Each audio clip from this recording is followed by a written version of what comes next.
अखिल भारतीय विद्यार्थी परिषदेतर्फे आज नागपूरच्या राष्ट्रसंत तुकडोजी महाराज विद्यापीठावरती मोर्चा करण्यात आहे। आपल्या सोबत अखिल भारतीय विद्यार्थी परिषदेच्या नेत्या आहेत।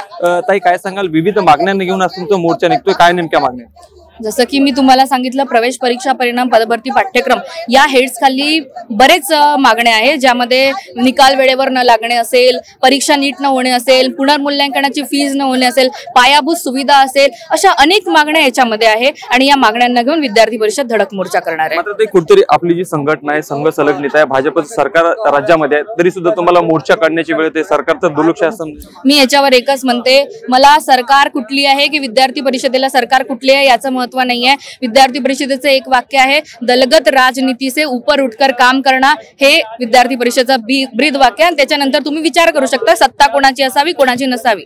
मुख्यमंत्री नागपूरचे, आपण त्यांच्याकडे याबद्दल काही तक्रारी वगैरे अगोदर केले होते, निवेदन वगैरे केले? मुख्यमंत्री नागपूरचे जरी असले तरी सुद्धा त्यांना आम्ही विदर्भ प्रांताच्या 53व्या अधिवेशनामध्ये सांगण्यात आलं होतं की छात्रसंघ निवडणुकासारखा महत्त्वाचा मुद्दा घ्यावा, तर तरीही त्यांनी याच्यामध्ये ऍक्शन घेतलेली नाही। त्याच्यामुळे सुद्धा तोही मुद्दा इन्क्लूड करून या धडक मोर्चा काढण्यात येतो। शेवटचा प्रश्न आहे, मोठ्या प्रमाणामध्ये विद्यार्थी जे आहेत यामध्ये सहभागी झालेले आहे, तुम्ही यापूर्वी सुद्धा विद्यापीठाला प्रशासनाला जे आहे ते निवेदन वगैरे दिलं असेल, काय तुम्हाला त्या तिकडनं उत्तर मिळालं आणि आज मागण्या संदर्भात काही प्रत्युत्तर व्यवस्थित जर नाही मिळालं तर पुढील काय भूमिका राहील? नाही, विद्यापीठाला आम्ही अनेक निवेदन दिले होते, पण विद्यापीठ प्रशासनाने लक्ष देऊन दुर्लक्ष केलेले आहे। याच्यानंतरचं तीव्र स्वरूप काय होईल तुम्हाला पत्रकार परिषदेमध्ये कळणार। नक्कीच आपण पाहू शकतो की मोठ्या संख्येने विद्यार्थी जे आहेत ते आंदोलनामध्ये, या मोर्चामध्ये सहभागी झाले।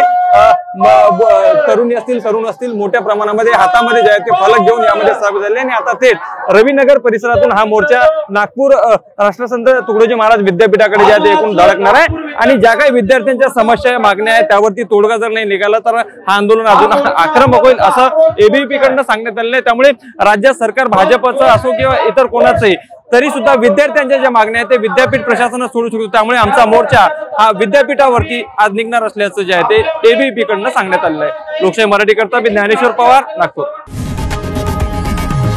लोकशाही मराठी ऐका, पहा, जागरूक रहा।